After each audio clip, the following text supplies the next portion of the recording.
യജമാനനേൽപ്പിച്ച വേലയുമായി പോകാം സുവിശേഷ പോർക്കളത്തിൽ. കരുതുവാനും നിന്നെ കാക്കുവാനും കൂടെ വരും നിൻ യജമാനനായി. കരുതുവാനും നിന്നെ കാക്കുവാനും കൂടെ വരും നിൻ യജമാനനായി. ഞങ്ങളും ക്രൂശിക്കപ്പെട്ട ക്രിസ്തുവിനെ പ്രസംഗിക്കുന്നു. ദൈവതിരുനാമത്തിന് മഹത്വം ഉണ്ടാകട്ടെ. കൊടുങ്കാറ്റുകൾ എന്നുള്ളതാണ് നമ്മുടെ ചിന്താവിഷയം. കൊടുങ്കാറ്റ്. ഇയ്യോബിൻ്റെ ജീവിതത്തിലെ കൊടുങ്കാറ്റുകളെക്കുറിച്ചാണ് നാം ചിന്തിച്ചു വന്നത്.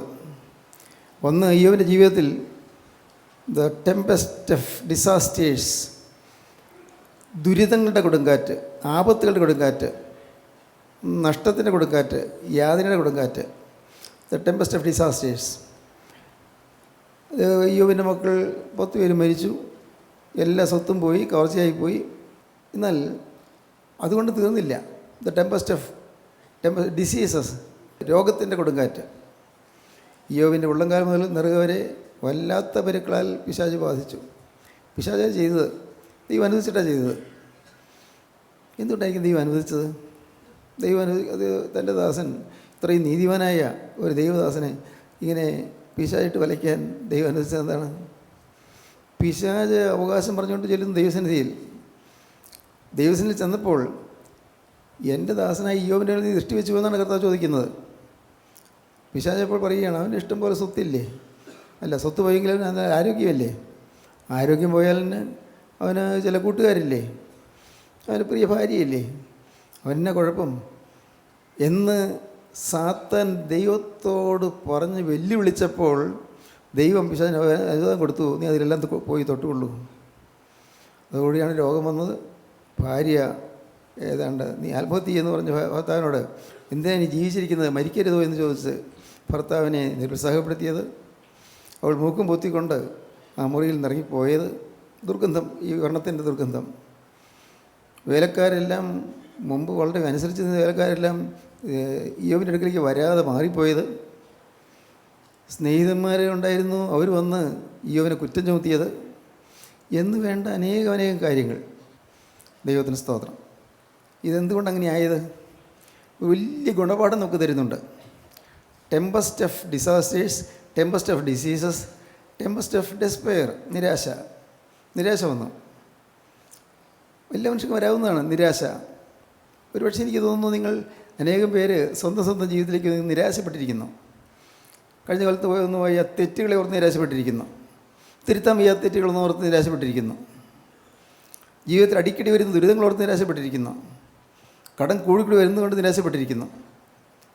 എന്നാൽ ടെമ്പസ്റ്റ് ഓഫ് ഡിസ്പെയർ, അതൊരു കൊടുങ്കാറ്റാണ്, നിങ്ങളെ തകർത്ത് കളയുന്നൊരു കൊടുങ്കാറ്റാണ്. നിരാശയ്ക്ക് ഒരിക്കലും ഇടം കൊടുക്കരുത്. ഈ ആത്മഹത്യയെക്കുറിച്ചൊന്നും ചിന്തിക്കുക പോലും ചെയ്യരുത് ഒരു കാരണവശാലും. കാരണം നാളെ എല്ലാം ശരിയായാലോ. ജീവിതത്തിൽ ഈ ഡെസ്പെയറിനെ ഒരിക്കലും ഇടം കൊടുക്കരുത്, നിരാശയ്ക്ക് ഇടം കൊടുക്കരുത്. എല്ലാ വാക്കുകളും ഡി കൊണ്ട് ആരംഭിക്കുന്നത്. Tempest of disasters, Tempest of diseases, Tempest of despair. ദൈവത്തിന് സ്തോത്രം. നിരാശയിൽ എന്തെല്ലാം പറയുന്നത്? നിരാശയിൽ പറയുമ്പോൾ സ്നേഹിതന്മാരെല്ലാം അവനെ കുറ്റപ്പെടുത്തുക. വെറുതെ അല്ല നിനക്ക് ഈ രോഗം വന്നത്, വെറുതെ അല്ല കഷ്ടത വന്നത്, നീ വലിയ നീതിമാനൊക്കെ ഭാവിച്ചു, ഇതൊക്കെ നിൻ്റെ തനിനിറം വരാനിരിക്കുന്നേ ഉള്ളൂ. ഈ സ്നേഹിതന്മാർ വന്ന് കൂട്ടായ്മക്കാരാണ്, അവർ എതിർത്ത് പറഞ്ഞു, അവർ വേദനിപ്പിച്ചു. അത് സങ്കടകരമായിപ്പോയി. ഭാര്യ പറയരുതാത്തത് പറഞ്ഞു, സ്നേഹിതന്മാർ പറയേണ്ടത് പറഞ്ഞില്ല, അവർ വേണ്ടാതന്നെ പറഞ്ഞത്. ഇയ്യോബിനെ കുറ്റപ്പെടുത്തി. പാവം ഇയ്യോബ് ഈ വേദന കൊണ്ട് എളിവിരിക്കൊള്ളുമ്പോൾ ഒരു കുറ്റാരോപണം കൂടി ആയപ്പോഴേക്കും വലഞ്ഞുപോയി.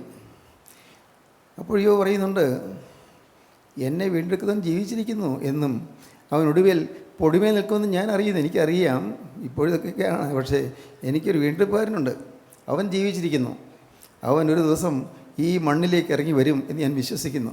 പൊടിമേൽ ഈ മൺപൂഴിയിൽ അവൻ ഇറങ്ങി വന്ന് കാലചവിട്ടി നിൽക്കുമെന്ന് ഞാൻ വിശ്വസിക്കുന്നു. ആ ഒരു വലിയ ധൈര്യം ഇയ്യോബിനുണ്ട്.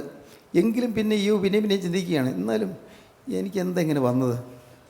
അപ്പോഴാണ് the tempest of deep repentance, അഗാധമായ കുറ്റബോധം വന്നു.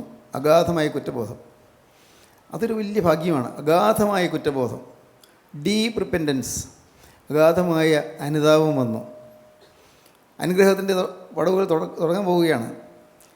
ദൈവത്തിൻ്റെ സന്നിധിയിൽ അനുതാപത്തോടെ യോബ് സംസാരിക്കാൻ തുടങ്ങിയപ്പോൾ യോബ് പറഞ്ഞതെല്ലാം സ്വന്തം ന്യായീകരണങ്ങളാണ്. The tempest of self righteousness. സ്വന്തം ന്യായീകരണങ്ങൾ, സ്വന്തം ന്യായങ്ങൾ, സ്വന്തം നീതി. നിങ്ങൾക്ക് ചില വാക്യങ്ങൾ വായിക്കാം. യോബിൻ്റെ പുസ്തകം 31 അധ്യായത്തിൽ 25 വാക്യം മുതൽ വായിക്കാം. എൻ്റെ ധനം വളരെയായിരിക്കൊണ്ടും എൻ്റെ കൈ അധികം സമ്പാദിച്ചിരിക്കൊണ്ടും ഞാൻ സന്തോഷിച്ചുവെങ്കിൽ, എനിക്ക് ഒത്തിരി സ്വത്തുണ്ടെന്ന് വിചാരിച്ച് ഞാൻ സന്തോഷിച്ചു എങ്കിൽ അങ്ങനെ പറയാമായിരുന്നു. പക്ഷേ എനിക്ക് ആ ചിന്തയുണ്ടായിട്ടില്ല. സ്വത്തുണ്ട്, ഞാൻ ഒരുപടി ധനികനാണെന്ന് എനിക്ക് തോന്നിയിട്ടില്ല. അപ്പോൾ അത് കുറ്റമായിട്ട് പറയത്തക്കൊണ്ട് എൻ്റെ കയ്യിൽ ഇല്ല. എൻ്റെ ധനം വളരെ ആയിരിക്കൊണ്ടും എൻ്റെ കൈ അധികം സമ്പാദിച്ചിരിക്കൊണ്ടും ഞാൻ സന്തോഷിച്ചുവെങ്കിൽ, സൂര്യൻ പ്രകാശിക്കുന്നതോ ചന്ദ്രൻ ശോഭയോടെ ഗമിക്കുന്നതോ കണ്ടിട്ട് എൻ്റെ ഹൃദയം ഗൂഢമായി വശീകരിക്കപ്പെടുകയും എൻ്റെ വായ് എൻ്റെ കൈയെ ചുംബിക്കുകയും ചെയ്തുവെങ്കിൽ, ഞാൻ സമ്പാദിച്ചതെല്ലാം എനിക്ക് വലിയ ആനന്ദവും അഭിമാനവുമായി എൻ്റെ കൈ ഞാൻ ചുംബിച്ചുവെങ്കിൽ, എനിക്ക് കിട്ടിയ ധനത്തിൻ്റെ സമൃദ്ധിയെ ഞാൻ ചുംബിച്ചുവെങ്കിൽ, അങ്ങനെ ഒരു സംഭവം നടന്നിട്ടില്ല. ഒരിക്കലും ഞാൻ അങ്ങനെ ആശ്രയിച്ചിട്ടില്ല, ധനത്തിൽ ആശ്രയിച്ചിട്ടില്ല. ചുംബിച്ചുവെങ്കിൽ അത് ന്യായാധിപന്മാർ ശിക്ഷിക്കേണ്ടുന്ന കുറ്റമത്രേ. അത് അങ്ങനെയാണെങ്കിൽ എനിക്ക് ശിക്ഷ കിട്ടേണ്ടത് ആവശ്യമാണ്. ന്യായാധിപന്മാർ ശിക്ഷിക്കേണ്ട കുറ്റമാണ്. അതിനാൽ ഉയരത്തിലെ ദൈവത്തെ ഞാൻ നിഷേധിച്ചു എന്ന് വരുമല്ലോ. ഞാൻ അങ്ങനെയൊക്കെ ചെയ്തെങ്കിൽ എനിക്ക് തന്ന ദൈവത്തെ ഞാൻ നിഷേധിക്കുകയാണ്. എനിക്ക് ഇത്രയും ഞാൻ സമ്പാദിച്ചു, ഇത്രയും എനിക്ക് സ്വത്തുണ്ട്, ഇത്രയും മക്കളുണ്ട്, ഇത്രയും അനുഗ്രഹങ്ങളുണ്ട് എന്നൊക്കെ ഞാൻ അഭിമാനിച്ചുവെങ്കിൽ അത് കുറ്റകരമായി പോയേനെ. പക്ഷേ ഞാൻ അഭിമാനിച്ചിട്ടില്ല. അങ്ങനെ ഒന്നിലും എനിക്ക് പ്രശംസ ഉണ്ടായിട്ടില്ല. പിന്നെ എൻ്റെ വൈരിയുടെ നാശത്തിങ്കൽ ഞാൻ സന്തോഷിക്കുകയോ അവൻ്റെ അനർത്ഥത്തിങ്കൽ ഞാൻ നിഗളിക്കുകയോ ചെയ്തുവെങ്കിൽ, അവൻ്റെ പ്രാണനാശം ഇച്ഛിച്ച് ഞാൻ ശാപം ചൊല്ലി പാപം ചെയ്യുവാൻ എൻ്റെ വായെ ഒരിക്കലും സമ്മതിച്ചിട്ടില്ല. അവൻ്റെ മേശയ്ക്കൽ മാംസം നിന്ന് തൃപ്തി വരാത്തവരാര് എന്നിങ്ങനെ എൻ്റെ കൂടാരത്തിലെ ആളുകൾ പറഞ്ഞില്ലെങ്കിൽ, പരദേശി തെരുവീതിയിൽ രാപാർക്കേണ്ടി വന്നിട്ടില്ല. വഴിപോക്കനെ ഞാൻ എൻ്റെ വാതിൽ തുറന്നുകൊടുത്തു. ദൈവത്തിന് സ്തോത്രം. എൻ്റെ വൈരിക്കും ദോഷം വരണമെന്ന് ഞാൻ ആഗ്രഹിച്ചിട്ടില്ല. എന്നെ എതിർക്കുന്ന വല്ലതുണ്ട്, പക്ഷേ അവർക്കാർക്കും ദോഷം വരണമെന്ന് ഞാൻ ചിന്തിച്ചിട്ടില്ല. എനിക്ക് നിഷ്കളങ്ക സ്നേഹം മാത്രമായിരുന്നു. തന്നെയല്ല, വൈരിയുടെ പ്രാണനാശം ഇച്ഛിച്ച് ഞാൻ ശാപം ചൊല്ലി പാവം ചെയ്തിട്ടില്ല, ശപിച്ചിട്ടില്ല, ആരെയും ശപിച്ചിട്ടില്ല, വിരാഗിയിട്ടില്ല. എൻ്റെ വായ അങ്ങനെ ഒരു ശാപവാക്ക് ഉച്ചരിക്കാൻ ഞാൻ വിട്ടുകൊടുത്തിട്ടില്ല. അവൻ്റെ മേശയ്ക്ക് മാംസം നിന്ന് തൃപ്തി വരാത്തവൻ ആര് എന്നിങ്ങനെ എൻ്റെ കൂടാരത്തിൽ ആളുകൾ പറഞ്ഞില്ലെങ്കിൽ, എൻ്റെ മേശയിൽ ഊടുമേശയിൽ ഞാൻ അനേകർക്ക് വിഭവസമൃദ്ധമായ സദ്യ കൊടുത്തവനാണ്, ആഹാരം കൊടുത്തവനാണ്. ഇത് ആളുകൾ പറയത്തക്കോടും തന്നെ, ആളുകൾക്ക് കാണത്തക്കോടും തന്നെ അഭിമാനകരമായൊരു നേട്ടമാണ് എനിക്ക്. പക്ഷേ അതിലൊന്നും ഞാൻ അഭിമാനിച്ചില്ല. പിന്നെ ഞാൻ ആദാമിനെ പോലെ എൻ്റെ ലംഘനം മൂടി എൻ്റെ അകൃത്യം മാർവിടത്ത് മറച്ചു വെച്ചെങ്കിൽ, ആദാമിനെ പോലെ പാവം ചെയ്തിട്ട് ഞാൻ അകൃത്യം മറച്ചു വെച്ചെങ്കിൽ പാവമാകുമായിരുന്നു. പക്ഷേ ഞാനങ്ങ് ചെയ്തിട്ടില്ല. മഹാപുരുഷാരത്തെ ശങ്കിക്കൊണ്ടും വംശക്കാരുടെ നിന്ന എന്നെ ഭ്രമിപ്പിക്കൊണ്ടും ഞാൻ വാതിലിന് പുറത്തിറങ്ങാതെ മിണ്ടാതിരുന്നുവെങ്കിൽ, അയ്യോ എൻ്റെ സങ്കടം കേൾക്കുന്നവൻ ഉണ്ടായിരുന്നുവെങ്കിൽ കൊള്ളായിരുന്നു. ദൈവത്തിൻ്റെ സ്തോത്രം. എൻ്റെ സങ്കടം കേൾക്കാൻ ആരുമില്ലല്ലോ. എൻ്റെ സങ്കടം കേൾക്കാൻ ആരുമില്ല. ദൈവം ഇത് കേൾക്കുന്നില്ലായിരിക്കുമോ? ദൈവമേ, എൻ്റെ സങ്കടം കേൾക്കാൻ ആരുമില്ലല്ലോ. ജീവിതത്തിൽ ഭാരപ്പെട്ട് ജനിക്കൊണ്ട് പറയുന്നത് അഭിമാനപൂർവ്വമാണ്. എൻ്റെ കുടുംബത്തിൽ എൻ്റെ ഭർത്താവുണ്ട്, അല്ലെങ്കിൽ എൻ്റെ ഭാര്യയുണ്ട്. അവർക്കാർക്കും എൻ്റെ പ്രശ്നം മനസ്സിലാകുന്നില്ല, എൻ്റെ വേദന മനസ്സിലാകുന്നില്ല. എൻ്റെ ഭാര്യയ്ക്ക് എൻ്റെ തീവ്രമായ ദുഃഖം അവൾക്ക് മനസ്സിലാകുന്നില്ല. എൻ്റെ ഭർത്താവിന് എൻ്റെ രോഗവും എൻ്റെ ക്ഷീണാവസ്ഥയൊന്നും മനസ്സിലാകുന്നില്ല. ഇങ്ങനെ ആ രീതിയിൽ ഒരു പരിഭവം എനിക്ക് വന്നിട്ടില്ല, ഒരിക്കലും വന്നിട്ടില്ല. പിന്നെ ഇതാ എൻ്റെ ഒപ്പ്, സർവശക്തൻ എനിക്ക് ഉത്തരം നൽകുമാറാകട്ടെ. ഞാനിതാ ഒപ്പിട്ട് പറയുന്നു, സർവശക്തൻ എനിക്ക് ഉത്തരം തരിക. ഇതിലെന്തെങ്കിലും പാവം ഞാൻ ചെയ്തുവോ, ഇതിലേതെങ്കിലും തെറ്റ് എനിക്ക് വന്നോ, ഞാനിതാ സർവശക്തൻ്റെ മുമ്പിലേക്ക് വെച്ചിരിക്കുന്നു. സർവശക്തൻ്റെ ഒപ്പ് എൻ്റെ ഈ പ്രമാണത്തിൽ ഒപ്പിട്ട് തരട്ടെ. പിന്നെ എൻ്റെ പ്രതിയോഗി എഴുതിയ അന്യായ രേഖ കിട്ടിയെങ്കിൽ കൊള്ളായിരുന്നു.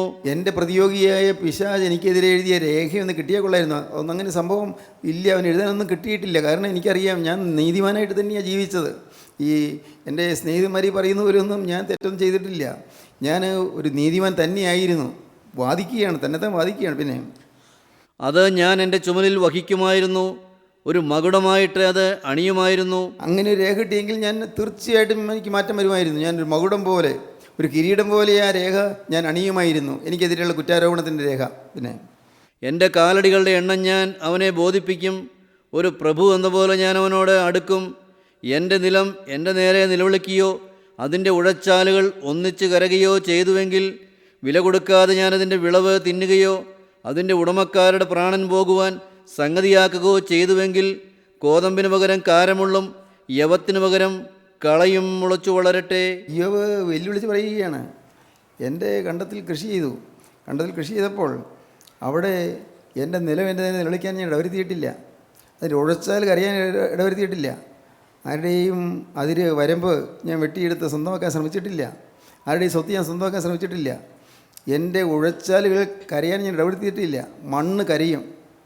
ഞാൻ അനീതി ചെയ്തിട്ടാണ് അന്യായമായി സമ്പാദിച്ചതാണെങ്കിൽ, അവരെൻ്റെ സ്വത്ത് ഞാൻ ഏതെങ്കിലും തരത്തിൽ തന്ത്രപൂർവ്വം കൈക്കലാക്കിയതാണെങ്കിൽ എൻ്റെ ഉഴച്ചാലുകൾ കരയും, എൻ്റെ നിലം എൻ്റെ നേരെ വിളിക്കും. മാത്രമല്ല അതിൻ്റെ ഉടമക്കാരുടെ പ്രാണൻ പോകുവാൻ സംഗതിയാക്കുകയോ ചെയ്തുവെങ്കിൽ, അതിൻ്റെ ഉടമസ്ഥരെ അടുത്ത് കൃഷി ചെയ്യുന്നവരെ അവർക്ക് ഏതെങ്കിലും നാശം വരാൻ ഞാൻ ആഗ്രഹിച്ചു എങ്കിൽ ദൈവത്തിന് സ്തോത്രം പറയുകയാണ്, അങ്ങനെയാണെങ്കിൽ എൻ്റെ കണ്ടത്തിൽ അവിടെ കാരമുള്ള് വിരിയട്ടെ, മുള്ള് പതിയട്ടെ, അവിടെ മുള്ളും പറക്കാരെയും മുളയ്ക്കട്ടെ, എനിക്കൊരു വിളവും കിട്ടാതിരിക്കട്ടെ. വെല്ലുവിളിച്ച് പറയുകയായിരുന്നു. ഇതാണ് the tempest of self righteousness, സ്വയനീതിയുടെ ഒരു വലിയ കൊടുങ്കാറ്റ്. നിങ്ങൾ ശ്രദ്ധിക്കുക പ്രിയപ്പെട്ടവരെ, ഈ സ്വയനീതി എന്ന് പറയുന്ന ഒന്നില്ലേ നിങ്ങൾക്ക് കയ്യിൽ? ചില അവകാശവാദങ്ങളില്ലേ? നിങ്ങൾക്ക് പറ്റിയ തെറ്റുകൾക്ക് പോലും ചില ന്യായങ്ങൾ നിങ്ങൾ കണ്ടെത്തുന്നില്ലേ? ന്യായീകരണങ്ങൾ, ക്ലെയിംസ് ഉണ്ട്, അവകാശങ്ങളുണ്ട്, അവകാശവാദങ്ങളുണ്ട്. എനിക്ക് തെറ്റൊന്നും പറ്റിയിട്ടില്ല, അവകാശവാദം. എനിക്ക് വേറെ തെറ്റൊന്നും പറ്റിയിട്ടില്ല. പിന്നെ ചിലർ എന്നെ കുറ്റം പറയുന്നതേ ഉള്ളൂ, അതൊക്കെ ഞാനിതെല്ലാം സഹിക്കണ്ടേ എന്നുള്ളൊരു മനോഭാവമല്ല വരേണ്ടത്. നമ്മളെക്കുറിച്ച് ഒരുപക്ഷെ ദുഷ്ടലാക്കോടുകൂടിയാണെങ്കിൽ ഒരാൾ കുറ്റം പറഞ്ഞാൽ നാം അവിടെ ഒന്നും പ്രതികരിക്കാതെ തന്നെ ശോധന ചെയ്യണം. പറഞ്ഞതിൽ എന്തെങ്കിലും വാസ്തവമുണ്ടോ കർത്താവേ? എന്നെക്കുറിച്ച് കുറ്റം പറഞ്ഞ ആൾ പറഞ്ഞതിൽ എന്തെങ്കിലും യാഥാർത്ഥ്യമുണ്ടോ എൻ്റെ കർത്താവേ? എങ്കിൽ അത് എന്നിൽ നിന്ന് പറഞ്ഞു പോകട്ടെ കർത്താവേ, നീ ഇത് മാറ്റി തരണമേ, നീ എനിക്കത് ഓർമ്മ തരണേ. ഏതെങ്കിലും കാര്യത്തിൽ എനിക്ക് വീഴ്ച പറ്റിയോ കർത്താവേ? എന്നാലും ഒരാൾ എന്നെക്കുറിച്ച് അത്രയും ക്രൂരമായി പറയാൻ ഇടവന്നല്ലോ, എന്തെങ്കിലും കാര്യമുണ്ടോ? ദൈവത്തിന് സ്തോത്രം. അതാണ് പോസിറ്റീവായിട്ട് എടുക്കുക എന്ന് പറയുന്നത്. അത് അങ്ങ് നോക്കുമ്പോൾ ചിലത് കൂടി കിട്ടുമ്പോൾ നമുക്ക് ഏറ്റവും പറഞ്ഞ് ഉപേക്ഷിക്കാം, അത് ഉപേക്ഷിക്കാം.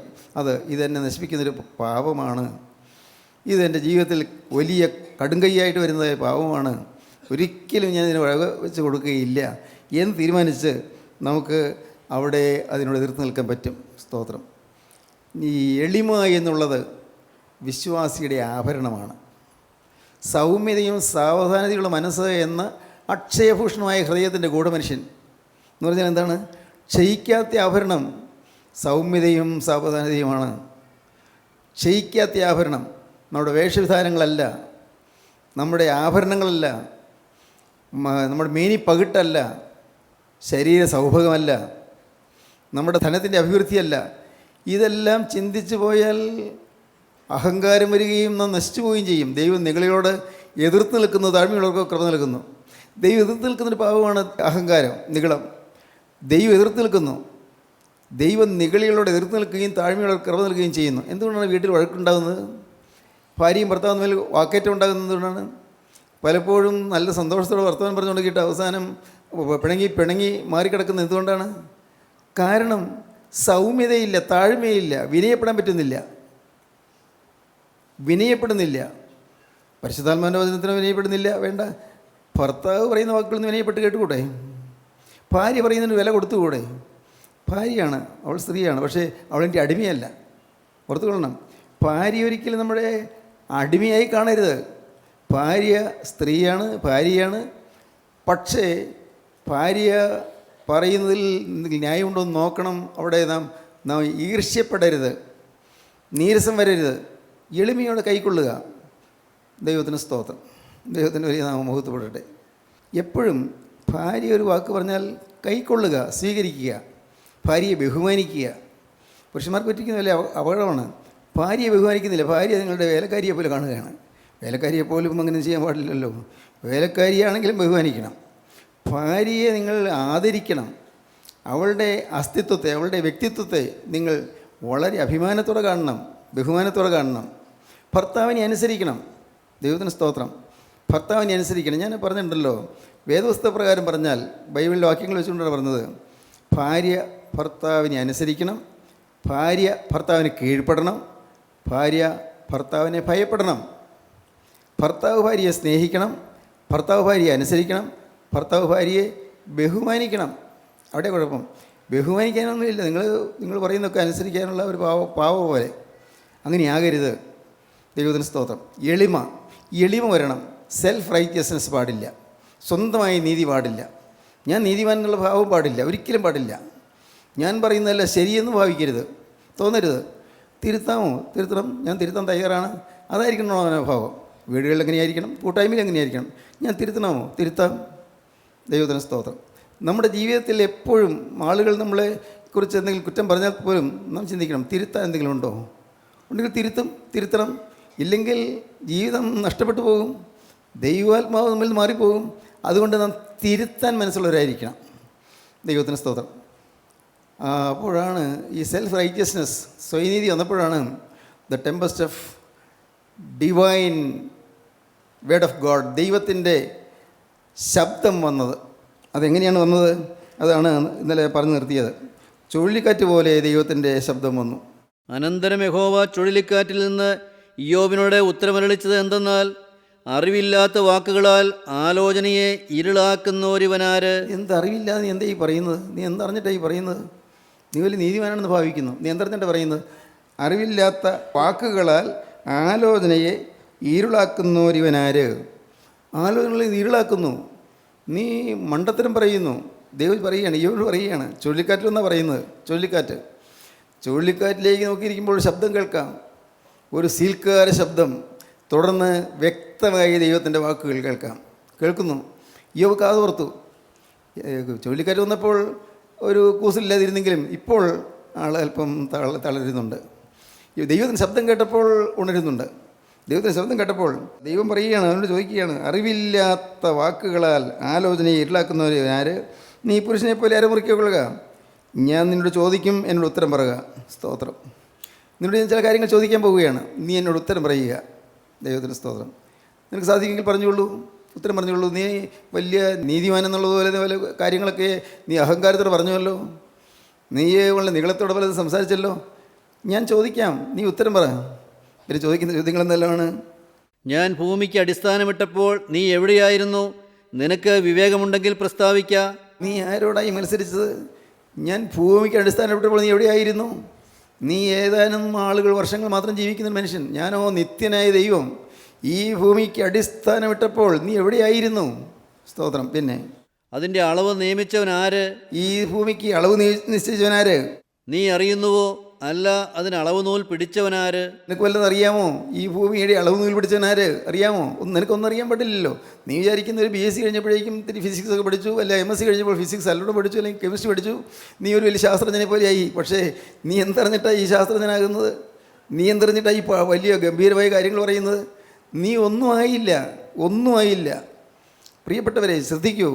നാം ആത്മാവിൽ വളരുക എന്ന് പറഞ്ഞാൽ നാം ആളത്വത്തിൽ എളിയവനായി തീരുക എന്നാണ്. താണ് വരിക. എപ്പോഴും സ്വീകരിപ്പാൻ സന്നദ്ധത ഉണ്ടായിരിക്കുക. ആരുടെയും ഉപദേശം സ്വീകരിപ്പാൻ സന്നദ്ധത ഉണ്ടായിരിക്കുക.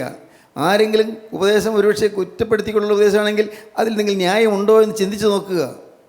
അതാണ് ദൈവത്തിൻ്റെ ലക്ഷണം. 6-ാം വാക്യം. പ്രഭാത നക്ഷത്രങ്ങൾ ഒന്നിച്ച് ഘോഷിച്ചുല്ലസിക്കുകയും ദൈവപുത്രന്മാരെല്ലാം സന്തോഷിച്ച് ആർക്കുകയും ചെയ്തപ്പോൾ അതിൻ്റെ അടിസ്ഥാനം ഏതിന്മേൽ ഉറപ്പിച്ചു? ഭൂമിയുടെ അടിസ്ഥാനങ്ങൾ ഏതിന്മേൽ ഉറപ്പിച്ചു? അന്ന് പ്രഭാത നക്ഷത്രങ്ങൾ, കോടാനുകോടി നക്ഷത്രങ്ങളുണ്ട് ഈ ബഹിരാകാശത്ത്.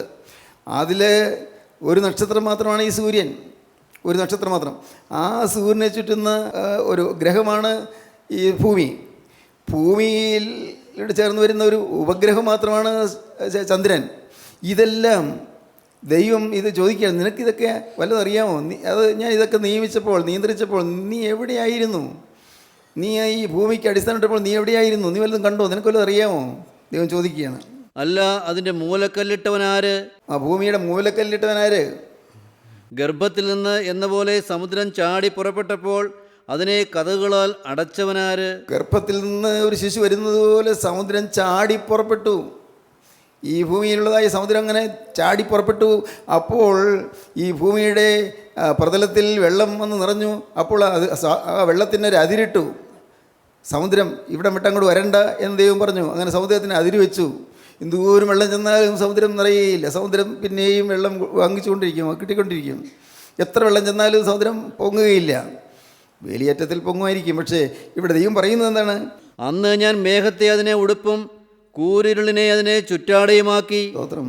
ഈ ആകാശത്തെ വിധാനത്തെ വിരിച്ചവന് മാത്രമല്ല, കൂരിരുളിന് ചുറ്റാടിയാക്കിയവന്, ഭൂമിക്ക് ചുറ്റാടിയാക്കി ഇരുളുണ്ടാക്കി. എന്നാലും നീ എന്തറിഞ്ഞിട്ട് പറയും? നിനക്ക് പ്രകൃതിയെക്കുറിച്ച് വല്ലതും അറിയാമോ? ദൈവത്തിന് സ്തോത്രം. ദൈവം ഇയ്യോവിനോട് വാദിക്കാൻ തുടങ്ങുകയാണ്. ഇയ്യോവിനോട് ദൈവത്തിൻ്റെ ആത്മാവ് ശക്തമായി വാദിക്കാൻ തുടങ്ങുകയാണ്. ആ ചുഴലിക്കാറ്റിൽ കൂടി ദൈവം വന്ന് സംസാരിക്കുകയാണ്. ദൈവത്തിന് സ്തോത്രം. പ്രിയപ്പെട്ടവരെ, ഇത് കേൾക്കുമ്പോഴാണ് ഇയ്യോവിന് ഡീപ്പ് റിപ്പൻറ്റൻസ് വീണ്ടും വീണ്ടും വരുന്നത്, ആഴമേറിയ അനുതാപം വരുന്നത്, പശ്ചാത്താപം വരുന്നത്. അയ്യോ, ഞാൻ അറിവില്ലാതെ കണ്ടൊക്കെ പറഞ്ഞു പോയല്ലോ കർത്താവേ, അയ്യോ എനിക്ക് അബദ്ധം പറ്റിപ്പോയല്ലോ. ഇയ്യോവിരുന്ന് തകരുന്നു. പ്രിയപ്പെട്ടവരെ, ഇന്ന് നിങ്ങൾ ഓരോരുത്തരും ഈ വാക്കുകളെ കേൾക്കുമ്പോൾ നിങ്ങളുടെ ന്യായീകരണങ്ങളെല്ലാം മാറ്റിവെക്കുക, അവകാശവാദങ്ങളെല്ലാം മാറ്റിവെക്കുക, നിങ്ങൾ എന്തെല്ലാം നേടി എന്നുള്ളതെല്ലാം അങ്ങ് മാറ്റിവെക്കുക. ഒന്നും നേടിയില്ല. നിങ്ങൾക്ക് ഒരുപക്ഷെ നല്ല വിദ്യാഭ്യാസം കിട്ടിക്കാണും, നല്ലത്. നല്ല ഉയർന്ന ഡിഗ്രികൾ കിട്ടിക്കാണും, വളരെ നല്ലത്. നിങ്ങൾക്ക് നല്ല ഉയർന്ന ഉദ്യോഗം കിട്ടിക്കാണും, തീർച്ചയായിട്ടും നല്ലത്. അല്ല, നിങ്ങൾക്ക് നല്ല ശമ്പളം ഉണ്ടായിരിക്കും, വളരെ നല്ലത്. പക്ഷേ ഇതിലൊന്നും അഭിമാനിക്കാനില്ല. ഈ മൂക്കിലെ ശ്വാസം അത് അടച്ചു പിടിക്കാൻ ആർക്ക് കഴിയും? ഇത് വിട്ടുപോകാനേ ഉള്ളൂ. നീ എന്തറിഞ്ഞിട്ട് പറയുന്നു? ദൈവം ചോദിക്കുകയാണ്, നിനക്ക് എന്തറിയാം? സ്തോത്രം. ദൈവത്തിൻ്റെ വലിയ നാമം മഹത്വപ്പെടട്ടെ. അടുത്ത ഭാഗത്തേക്ക് കടത്തി വരുന്നതിന് മുമ്പ് ഞാൻ നിങ്ങളോട് ചോദിക്കട്ടെ, ഇന്ന് ന്യായീകരണങ്ങളുള്ളവർ, നീതീകരണമുള്ളവർ, അവകാശവാദങ്ങളുള്ളവർ എല്ലാം വിടാൻ പറ്റുമോ? നിങ്ങൾ ചിന്തിക്കൂ. എൻ്റെ കർത്താവേ, എൻ്റെ ന്യായങ്ങളൊന്നും വില പോവില്ല. നിത്യ ന്യായാധിപതിയായ കർത്താവിൻ്റെ മുമ്പിൽ എൻ്റെ ന്യായീകരണങ്ങളൊന്നും വില പോവുകയില്ല. എൻ്റെ അവകാശവാദങ്ങളും വില പോവുകയില്ല. കർത്താവേ, ഇപ്പോൾ ഞാനിതാ തിരുവൻപാകെ വരുന്നു. ഞാൻ തകർന്ന പാവിയായി ഞാനിതാ വരുന്നു. അനുതാപത്തോടെ ഞാനിതാ വരുന്നു. കർത്താവേ, നീ എന്നോട് മനസ്സിലെയ്യണം. ഞാൻ ഒരുപടിയേറെ ഞാൻ വാദിച്ചു നിന്നോട്. കർത്താവേ, ദൈവാത്മാവോട് ഞാൻ മത്സരിച്ചു. എൻ്റെ കർത്താവേ, എൻ്റെ അറിവില്ല, ഞാൻ ചിലതൊക്കെ പറഞ്ഞു പോയി. കർത്താവേ, നീ എന്നോട് ക്ഷമിക്കണം. ദൈവത്തിന് സ്തോത്രം. നിങ്ങൾ ദൈവസന്നിധിയിൽ നിങ്ങളെ തന്നെ താഴ്ത്തുക, പ്രാർത്ഥിക്കുക. ദൈവത്തിന് സ്തോത്രം. രക്ഷകനായ ഞങ്ങളുടെ പൊന്നേശുവേ, ഞങ്ങളുടെ വാഴ്ത്തപ്പെട്ട കർത്താവേ, അതിമനോഹരമായ ദിവസം ഞങ്ങൾക്ക് തന്നതിനായി സ്തോത്രം. കർത്താവേ, നാളെ നഴിയാരും അറിയുന്നില്ലല്ലോ കർത്താവേ, അവിടെ നിന്നെല്ലാം കാണുന്നു, എല്ലാം അറിയുന്നു. നാഥ, അവിടുത്തെ രണ്ടാമത്തെ വരയിൽ പറന്നുയരാൻ ഞങ്ങളെ യോഗ്യരാക്കി തീർക്കണമേ. നാഥ, നിൻ്റെ തിരുവിലാവിൽ നിന്ന് പുറപ്പെട്ട തിരുരക്തത്തിൻ്റെ തുള്ളി ഞങ്ങളുടെ തലമേൽ തൊടുവിച്ച് ഞങ്ങളെ ഇന്ന് അനുഗ്രഹിച്ച് പറഞ്ഞയക്കണമേ. എല്ലാവരെയും വാഴ്ത്തണമേ, എല്ലാവരെയും അനുഗ്രഹിക്കണമേ. കർത്താവെ, വചനം കേട്ട് തങ്ങളുടെ തീരുമാനം ഉറപ്പിച്ച ദൈവമക്കളുടെ മേൽ തൃക്കരം വെച്ചതിനായി സ്തോത്രം. എല്ലാവരെയും വാഴ്ത്തണമേ, അനുഗ്രഹിക്കണമേ. യേശു ക്രിസ്തുവിൻ്റെ പരിപാവനമായ നാമത്തിൽ പ്രാർത്ഥിക്കുന്ന കൃപയോടെ കേൾക്കണമേ. ആമീൻ. ഹല്ലേലൂയ. സ്തോത്രം.